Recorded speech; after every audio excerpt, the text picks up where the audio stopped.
Right. And then it'll be. So our last sort of presentation, moving into discussion of the day, is about tracking goals. Jake, you're going to kick that off for us. Sure. And then we're going to move into some breakouts, give you a chance again to engage in smaller groups around kind of a focusing question. And then, we'll pull you out of those breakouts at some point. We won't do the same format that we did with our previous breakout where we hear from every group. But we'll just look for, people to offer a thought or a comment or an insight relative to their conversation.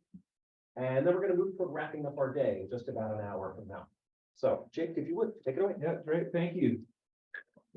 Yeah, so we'll wrap up the day taking a look at these indicators of progress as noted. The good thing is at the end of the day, if we want to just keep talking about numbers and metrics and levels of success, we can just plow right on through to There's a little bar right around the corner here. You can the just bar. Yeah, I don't think they deliver, so we'll have to take it on the road. There's absolutely no way I would do that to anybody. So we're gonna get through this, and this all goes into the thought process of we didn't lock you out intentionally, Mark. But this yeah, well, you guys, you heard that, so we may circle back to that change your mind tomorrow. But this helps not only with today, but helps tee up the discussions tomorrow as well, when we get together as a steering committee and start taking those reflective looks at where we've been and where we hope to go. So we'll look forward to that tomorrow.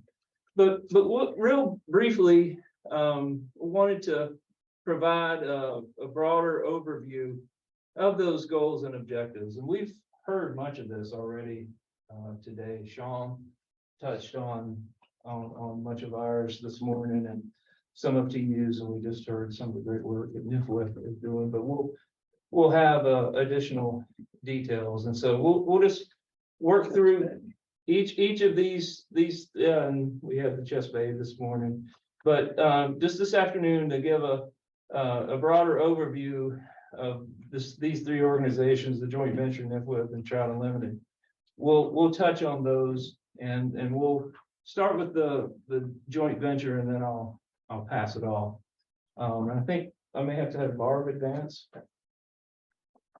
And hopefully you're familiar with this, but the way the joint venture we went about here, gosh, it may have been the last meeting we had at NCTC to help set these goals and objectives. But you can see how really thinking about the concept of looking at the patches that we discussed earlier and increasing those sizes and really relying on that occupancy data, which again gets back to our assessment that we do on the regular intervals, and we'll talk more about tomorrow.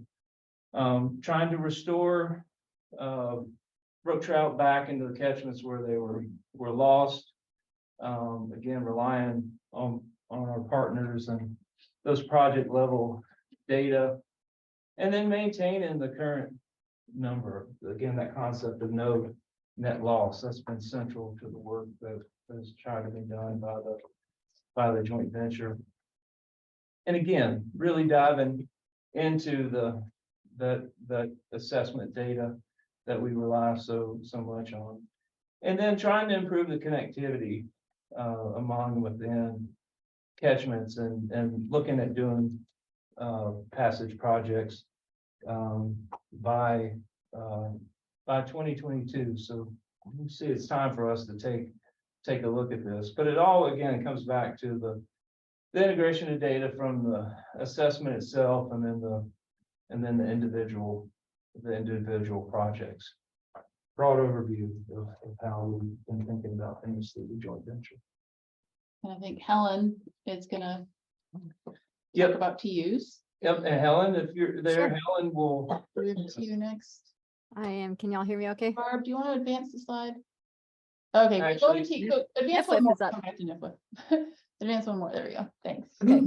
We can hear you, Ellen. Thanks. Okay, good. I'm just going to give some brief context for our work because I think a lot of it's been described before, and Amanda gave the great overview of NFWF, who's one of our primary partners in implementing this work. But we've provided the brook trout portfolio across almost all of the brook trout range now, exclusive of the driftless in the Great Lakes Midwest region, which we're hoping to complete in the coming years. And I just wanted to give the context that we don't really set the ground quantitative conservation goals here. This framework is really a conservation assessment and prioritization tool that relies on the data. So the joint venture data. So we're hoping to update it as we get the new data that you all are providing, and integrates that information with information about, the patch sizes, strongholds, threats, habitat variability, and habitat attributes, and things like that,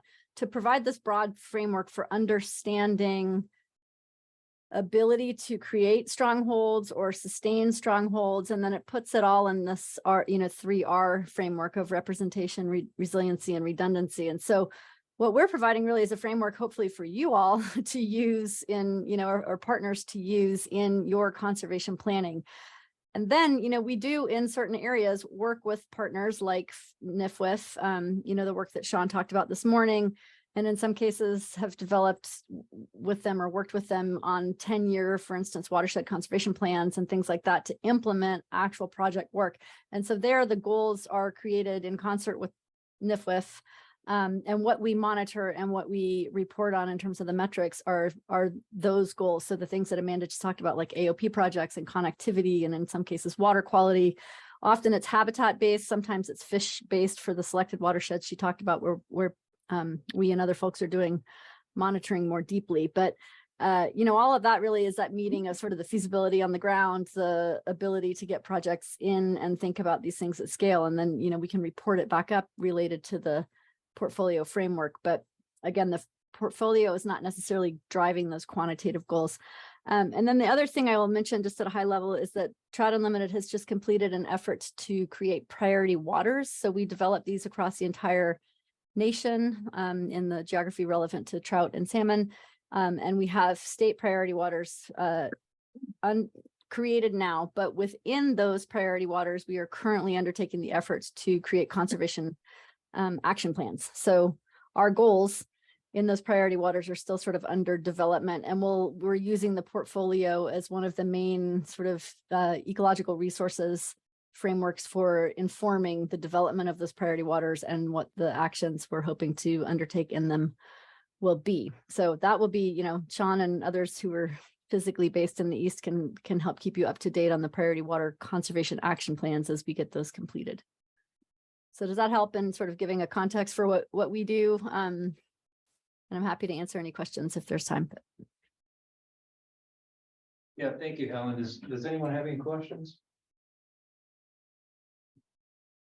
That's great. Well, thank you for that overview, Helen. Absolutely. Thanks. And Barb, if you want to go back one slide, I think Matt was gonna talk us through NFWFs. Sure. Yeah, Mike, if you don't mind, so thank you. Yeah, okay, so Amanda really gave a really good detailed overview, kind of, you remember her slide of all the business plans from 2009 all the way until this past year in 2023. So you see X's in here, but this is kind of a combination of all of our business plans. Over the past year, we tried to standardize everything we've done throughout the brook trout range and throughout the business plans we work in. So to do that, we had to come up with a very standardized goal and structure to monitoring and evaluating that goal.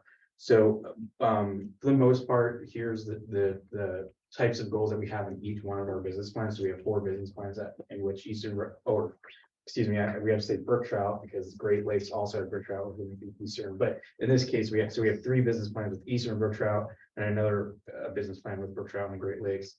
And what we are looking for is to increase relative abundance within a number of persistent or stronghold patches. So we do leverage the TU patch framework that Helen had kind of just described.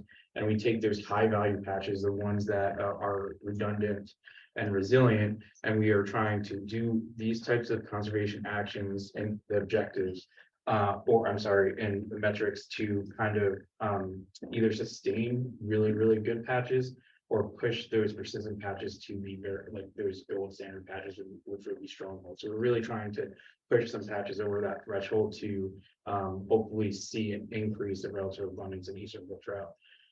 So really what that comes down to is our objectives mostly is, as Amanda said, trying to understand how many acres, how much money are in these plans. We take that and we understand, okay, how many miles of riparian buffers can we do? How many AOP projects can we accomplish within the landscape? And then we kind of try to understand how many patches we might be able to do realistically. But the trick there is, if we're doing one project within a patch, we're sustaining that patch, or making sure that it's resilient, is kind of sustained throughout time. But there are a certain number of patches where we really try to do the whole gamut of what's required to hopefully get above that threshold to kind of increase the brook trout populations. So that how we monitor that on the ground is we get grantee information that includes miles, where you see, I'm not going to read it all off, but it's all on the right hand side here. Those are the kind of the grantee level metrics that we get for project based in each of one of our business plan regions. But the important part, and kind of where I kind of do a lot of my work, is to try to understand and predictively model what might occur if we do what we said that we're going to do in these plans. And to do that, we want to invest in a consistent monitoring approach and an appropriate patch subsample. So trying to get the stratification that is needed to have the level of rigor of power that is needed to really say what is the baseline and how far off or how much did we improve that baseline. And so what we did and what we worked with TU, and this is kind of coming across in some of the work that Sean has done and others within the region, is trying to get a consistent monitoring approach that has habitat data, field parameters, and then fish data. And we really are kind of looking for a catch per unit effort, electric backpacking mostly, but then we might be able to leverage some other state data that has effort, fishing techniques, and kind of that traditional fisheries, quantitative fisheries stock assessment types of data that we could use to leverage. And that idea would be that throughout time we get enough data to hopefully get an observation point via some kind of like a predictive model approach, like a Bayesian approach, once we get a lot of data. So that's kind of the short version of it. I know that there's a lot there, and I'm happy to talk with any of you after this to kind of get into the weeds and details of it. But that's kind of our consistent approach across all of those maps that Amanda shared a few minutes ago. Thanks, Mike. Do you mind if I step in for a second? And there's obviously, this is 3 organizations, but there are many other management units, including states, tribes, and National Park Service units that we would love to see this table populated for, with their goals, objectives, and metrics and monitoring needs. And that is something we had hoped to do before the workshop, but time wasn't on our side for it. It's a goal to do potentially. I don't know how a time period for it, but it's something we would love to do, and we could maybe start those conversations this afternoon. And I'm going to turn it back over to Jake and Barb, if you could advance next slide. Jake's going to give you the framing question for the breakout groups. Yeah, you're doing a great job. You help me make sure we have the right framing question. So the conversation I think we'd like to move into now, based on what you just heard, is how do range-wide goals and objectives feed into or assist local regional goals and objectives? Does that make sense to folks? Okay, and does that work for you? Absolutely. Okay. Yeah, and just it just goes to Lori's point about the diversity. In each state, you probably do something different, and then we've got these 3 here. So here's a chance to share those thoughts. So thank you. Too late in the day for me to raise my voice. So that's call-in time on this conversation. Please trickle back to your seats if you would. How many of you never left your seat in the first place? Okay.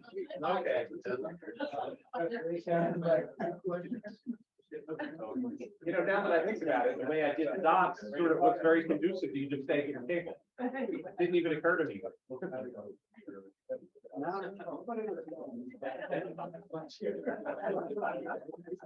All right, well, welcome back. We are in the home stretch of our time together. So we have two things yet to do. One is we'd love to just kind of hear a little bit of the conversations that you just had in response to the question that Jake has posed to us. I will do that for a few minutes, and then we're going to move into wrap up. And so in terms of wrap up, we'd love to know what value you got out of being here, what new perspectives or insights or calls to action maybe have occurred while we've been here together, and then we'll cut you all loose. So first I'd like to acknowledge there are only like 7 people left on Zoom, the stalwarts hanging with us on Zoom. So thanks to all of you for sticking with us to the bitter end here. As I think some of you may have heard Barb comment, you know, as soon as we started moving into breakouts, the Zoom people start dropping off.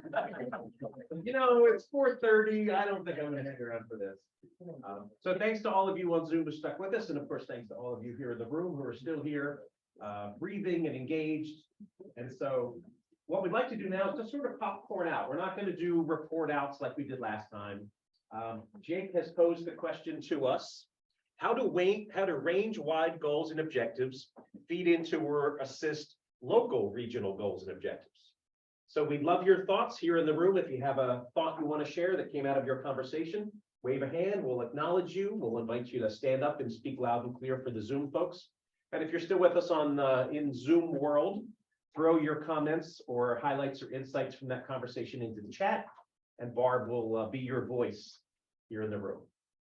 So how do range-wide goals and objectives feed into or assist local and regional goals and objectives? What are your thoughts? Please. Well, we talked about a lot of things, but a range-wide goal can give a local, regional, or state who's working on a new plan something to anchor to, or it could even open their eyes to something they hadn't really thought was important. But if it's a range-wide goal, that must be important to be considered. Okay, so you look at the bigger picture goal, and it helps shape or inform the more local goals, perhaps. Okay. I would add this, I'm from the state of Maine, and I would just say that, like, we have all 4 life history characteristics of Brook trout still occurring in Maine. We're very fortunate. But through the work of EBTJV range-wide goals, it has helped us elevate the importance of some of our life history characteristics that are still present. Helps us as a state agency to elevate our management objectives on those populations that are often not fishable or not a target of a lot of fishing pressure. It just helps us provide an arsenal for outreach with the public on why they're important, and why we should be dedicating some staff time to work towards them. Okay. Thanks for joining us all the way from Maine. Oh, I'm here all the time. And as we get comments from the group, Jake and Lori, and I'll invite you to ask any clarifying questions that may be supportive of what your hopeful outcomes were for this conversation.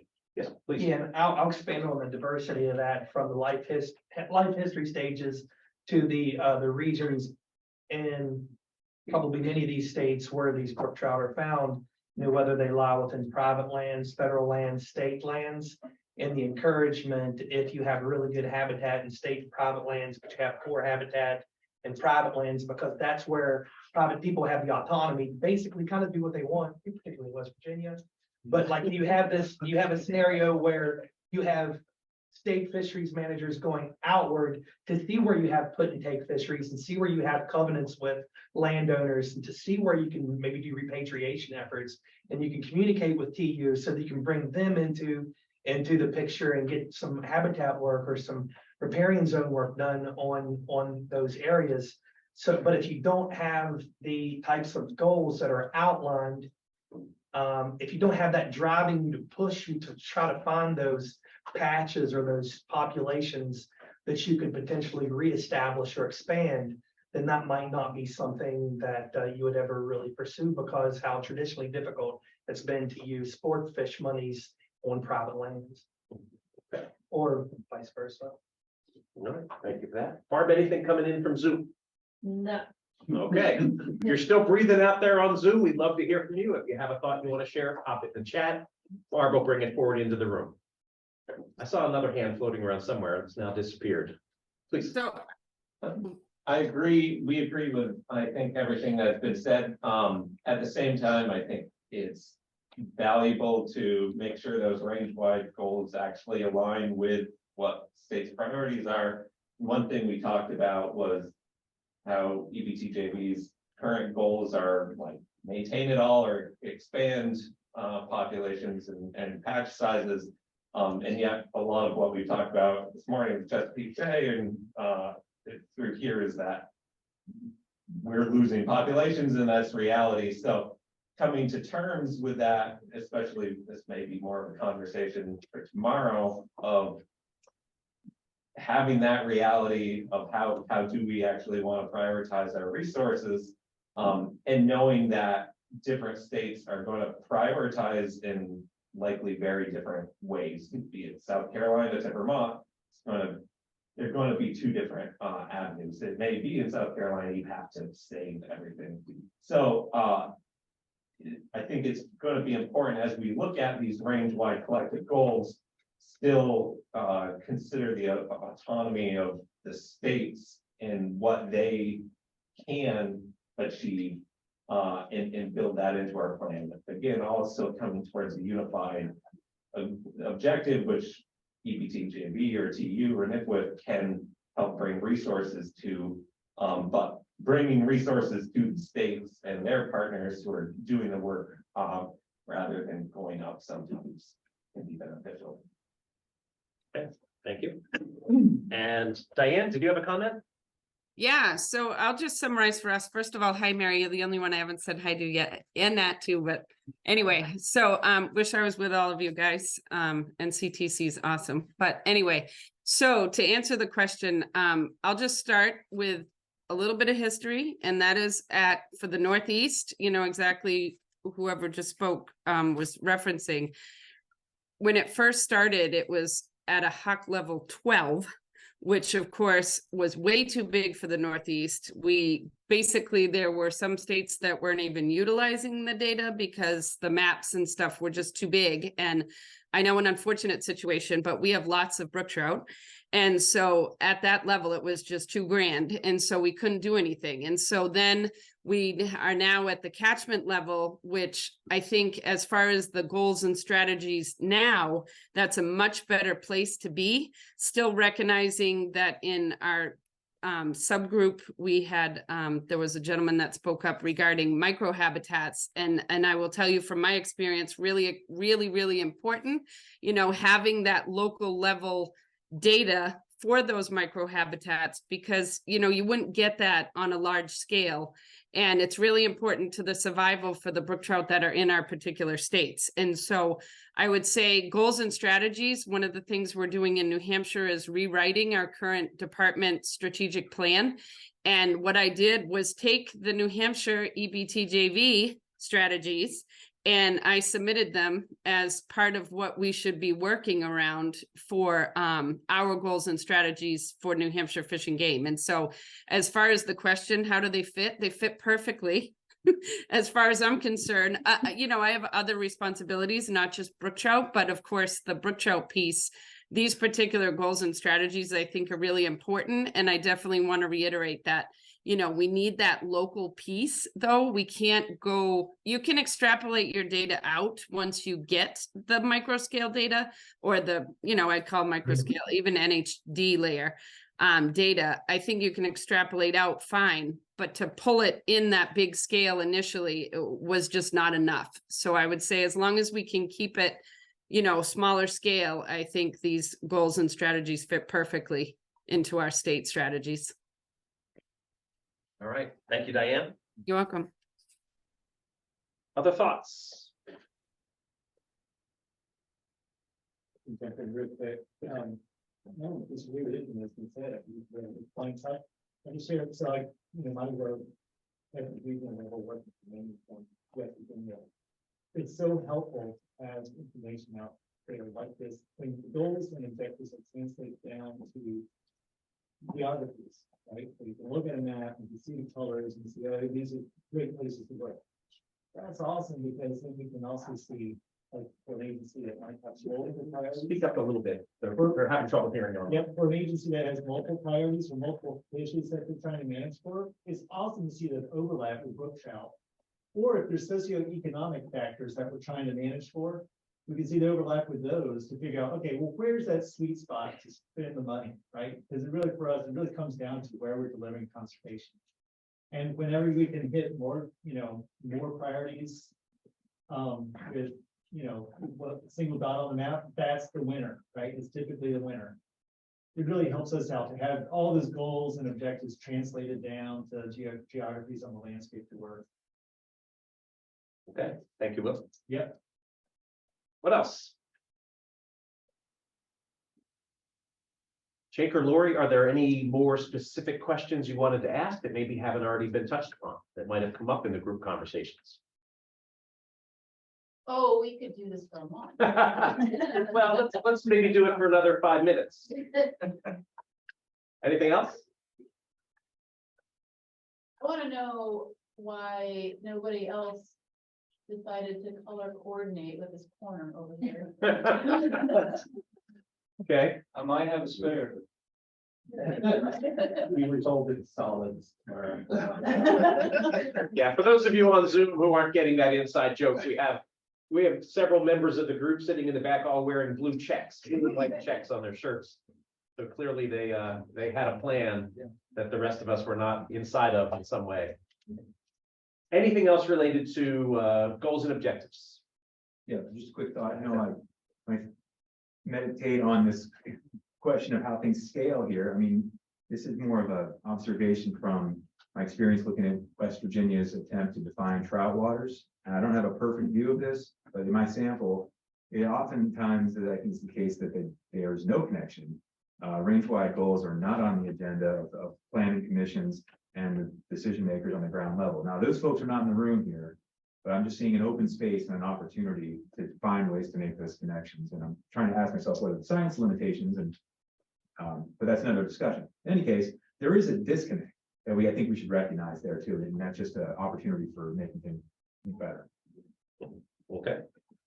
And I would say that in that sense, it's what should be driving the range-wide objectives. The states are the people that have connections to the local communities and to everyone in this room talking at that range level. And so setting that a range level in this room could be challenging unless you frame it in a way that it's like getting the buy-in from what the practitioners are able to actually achieve. So like sort of reference the priorities that they're setting, and then you can get that connection in both ways. Don't lose all the value of having the range-wide objectives, but set them based on what is feasible at the local level. You hit on a very important historic point. I was one of the original co-conspirators to put this thing together. There was a lively discussion about whether we would go forward if we didn't get buy-in from all the states within the region. Just the reason you said, it's very easy for Tom Sadler and Hannibal Bolton and David Cross and a half a dozen, got three or four other guys sit in a room in Front Royal, Virginia, and say, well, this is what you should do for Eastern Brook. I think it was Hannibal who said, yeah, but if the states don't do it or aren't interested in it, don't buy it.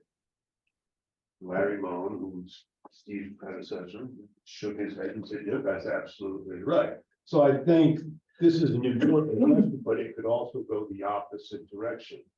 If you don't have your regional local goals in mind, if you don't know what's in Virginia's trout plan, if you don't know what is doable at the local level. You guys can do range wide, large macro thinking, but are you going to achieve the goals? And what's heartening to me after, what is it, 18 years? Is to be able to sit here and see that this is still going on, that this is so much a lively discussion, that you're still all committed to doing this. And how much more information is available, but you hit the, to me at least, as I said, historic inflection point for us was if the states aren't gonna do it, if the locals aren't gonna do it, we're just. We're gonna write a plan, it's gonna go put on a bookshelf. That you all are here 18 years later says that it wasn't a plan that got put on the bookshelf, so thank you for that. Thank you for your comment. Thanks for being one of those co-conspirators. It was a pleasure. Barb, I saw a comment pop up. Yeah, Diane said I would echo that point too. We use a lot of the local TU chapters to help with local projects that benefit range-wide goals. Okay. Any last thoughts? I would just add that sort of strikes me as perhaps why the AOT work has been as successful as it has, just because it really is an easily demonstrable win-win for local communities and for outside businesses that I think is fairly easy for folks outside of the environmentalist space to be able to understand why that's. Okay. Jake, Lori, I know you said this conversation could go on all day, but given the time that we had for it, did you get out of it what you hoped for? Yeah, I think so. Yeah, I mean, it's again, you know, as Tom noted, to continue this discussion and the way that this group operates, with the breadth of responsibilities represented in this room, you know, spatially, administratively, all the different pieces that we have to consider, you know, coming up with this one kind of, you know, one size fits all kind of approach is a challenge, but it's worked for us thus far. But it's the chance to continue to have these discussions and continue to tweak and adjust and make sure that we are hitting those marks that work for all the members, that work for those states and the other agencies, and at the same time that's able to roll up and out to the other partners that we're so engaged with, to keep this thing moving, to keep it all going forward. So yeah, this is great. And we're not here till the bar, you know, the bar is not open yet, so we. I don't open it. I thought it was 5. Okay, well, yeah, so. Well, so yeah, you should have even brought that up, because you know what happens now.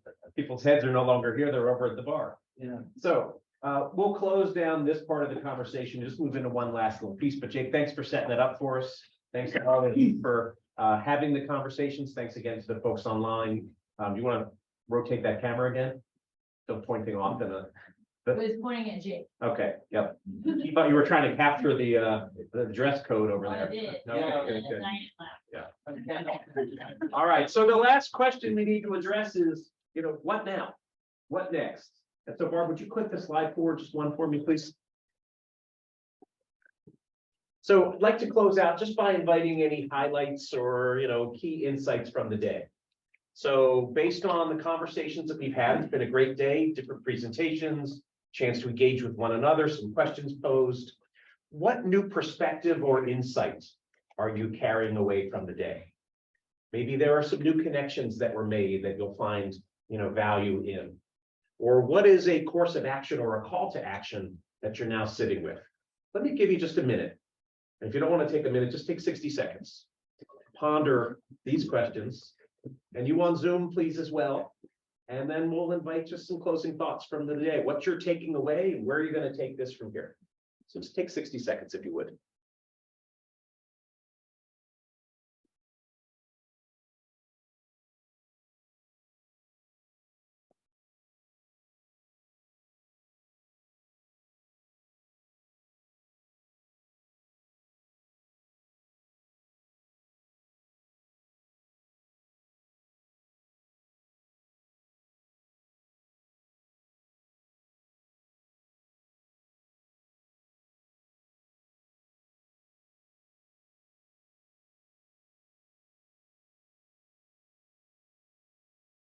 I didn't actually time it, so I'm just gonna call that 60 seconds. So I'd love some thoughts, takeaways from the day, what you're gonna do with insights or perspectives or connections that you've made. What's your current call to action? We'll invite those of you who are still with us on Zoom, still clinging to that last little bit of connection with us, to throw a thought in the chat, and Barb will bring your voice into the room. Yes, sir. I guess it's maybe it's an old thing. There's two things. The old thing would be one of the original visions was fishable population.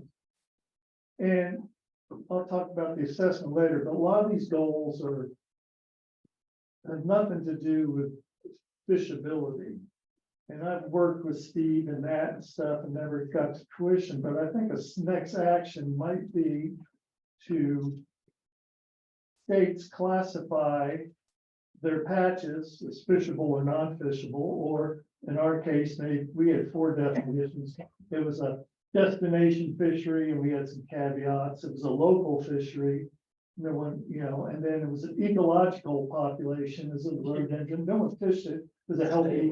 And then there was your thing on winkers, that even with a shocker, you couldn't get 5 fish out there. Just better hang on. And then if you took the 10,000 plus patches and had even just this course thing, which is really easy to do.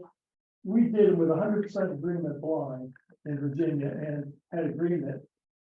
You could then fine tune some of these goals and targets and objectives under the fishable one, instead of just patches extirpated that now, are they extirpated and now they're an ecological stream, or they extirpated and now a winter stream, or they extirpated and now creating a fishery, to get back to that fishable thing. And the second thing from the history thing is, what about the states? What Hannibal said, well, the reason this is successful is because there's ownership by the states in this assessment. It's their data, it's their assessment.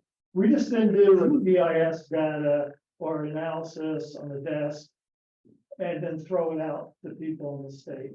When we did the original statement, we contacted and in person, face to face, over 110 district fish biologists.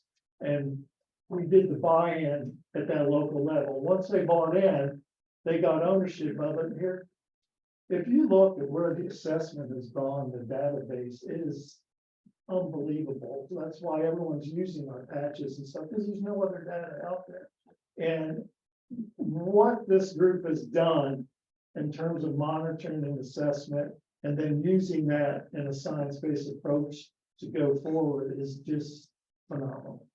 And so, and I think every state deserves a round of applause, because it's their data, it was their calls early on and early things, and they continue that commitment, and it's led to a great thing. If nothing else ever happens, it really established where we are with Brook Trout out there. And even though we've got all these goals, just think back, 90% of it's gone, guys. I mean, we're just dealing with the 10 to 20% on range wide that's left. Just imagine what it was. So people said, oh, there's none on private land. Well, there used to be a lot on private land. And why is that? Because of land use and different things. So I just proud to see how this group's going on. I've been out of it for 10 years, but it's amazing to see it go on. Thank you. But the fishable part could tie into some goals and objectives, which is not there yet. And that was one of the original things. And I think we get ownership from the publics that way. Because when you work on a land, and we work in Shenandoah Valley and we're working on Smith Creek, a normal farmer would kick you off that stream, wouldn't let you work there, but he said, my grandfather fished here and caught brook trout, and yeah, I'm interested in getting brook trout back. And so that fishing thing can be a tie-in outside of all the science and just the ecological stuff. So I'd say, as you go forward, steering committee, look at classifying those patches, the new patch data, in some fishing, fishable, unfishable, with maybe 2 or 3 categories under each. And that could be used to say, hey, we're going to maintain X fishable this, or things like that. And just think on that, because that was one of the original things that got everyone hooked at first, Hannibal Gold, more and bigger, fishable and all that stuff. So, that's just my thoughts on it. Thank you. Mark, thank you. And I just want to say, I might recruit some of the folks at your table, including Steve and Matt and Tom, we are going to need to recreate some of the history of EBTJV when we go to apply very soon, in fact, to be officially designated as a partnership under the ACE Act, and some of the history, we don't have to talk about it right now, we can't. But I will maybe approach some of you over beers or. Ask me the Rolling Stone story. Okay. Barbara had a comment coming. Yeah, Diane said, learn some new sites for research and data variables that we need to look into further. The conversation reminded me, for example, that I need to reach back out to Dartmouth. Also, it's successful for New Hampshire because the EBTJV is well known. You use it as leverage for authorization of data collection and seasonal needs. Thanks. Thank you, Diane. Other thoughts from the room? What next for you? Jason? I'll say that a new insight was what from Sean's presentation when he compared the West Branch between the two and, figured out what was new from the survey, what was new from actually switching. And then seeing the number of management actions that happened in those, that was striking to me. And it gives me some hope. And I'm really looking forward to seeing what the rest of that area does. So that was a really good insight for me. Okay, thank you. There's a massive expanse of space that a lot of these things are going on in. I would suspect that a lot of these things, whether it's passage or preparing habitat construction, in-stream habitat construction, repatriation of brook trout places streams into different protective categories that disallow certain things going forward. And it's really amazing to think about the fringe benefits of doing all this work to perhaps regional sensitive species or threatened endangered species that perhaps researchers or managers aren't really doing a whole lot potentially to get them off those lists, but the umbrella species, brook trout, much of the data that were utilized to map these species probably came from sport fish restoration funds and from anglers kind of backed into catchability and fishing. The type of, benefits that we aren't maybe generating metrics for say wood turtles or something like that. And, how much more environmental uplift we're probably not necessarily giving ourselves credit for. I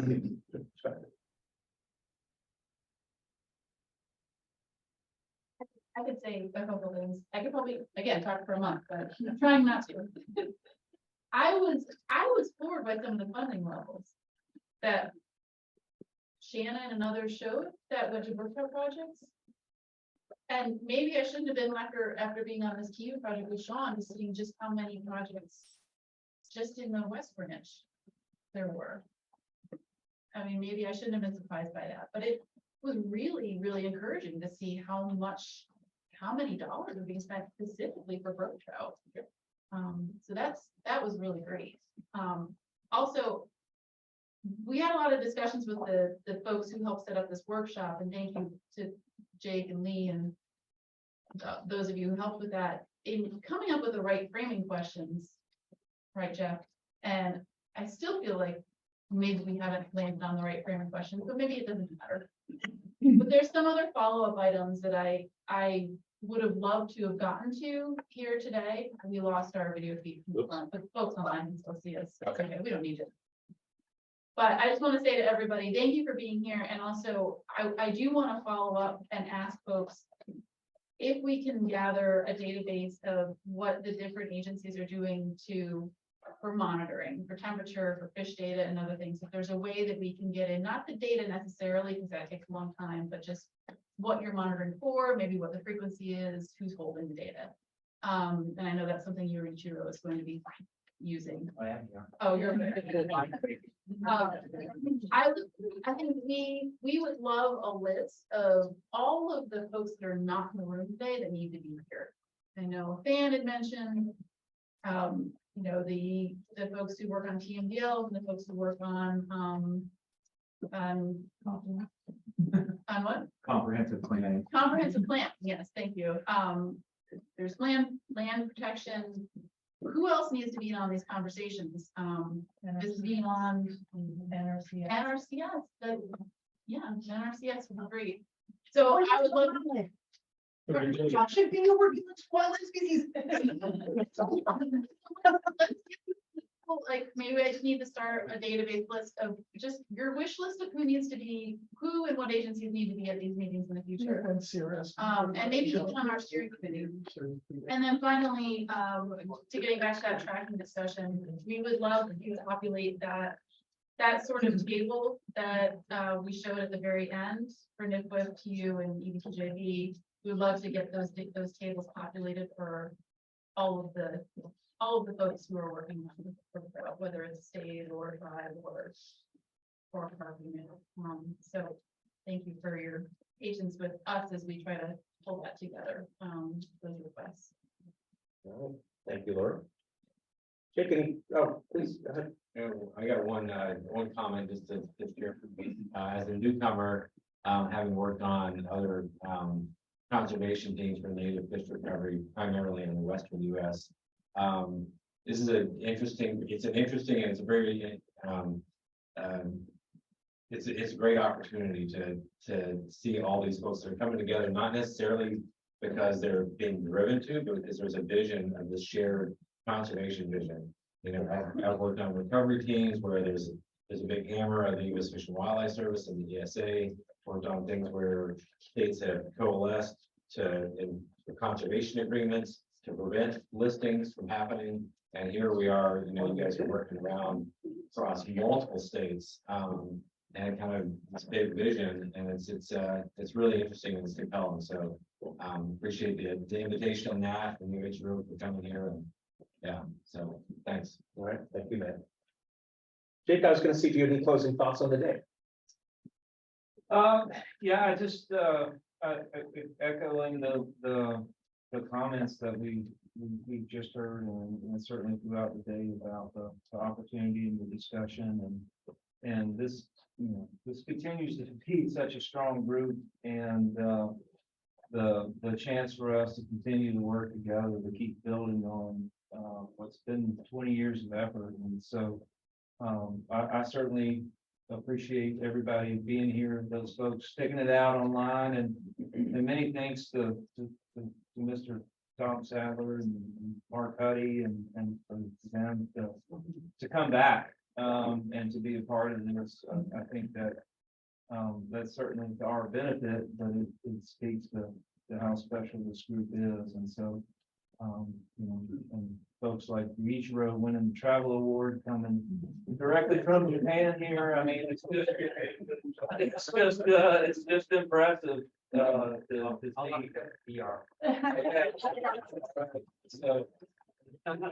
So yeah, I'll just leave it at that, and grateful and appreciative for the time and all the discussions, and look forward to more later tonight and certainly tomorrow. Thank Jason for keeping our data and keeping it updated. So it's been a good day. It's been a busy day, some great conversations, obviously a lot more work to do, but it sure feels, at least from my very outside perspective, that you're on a great track.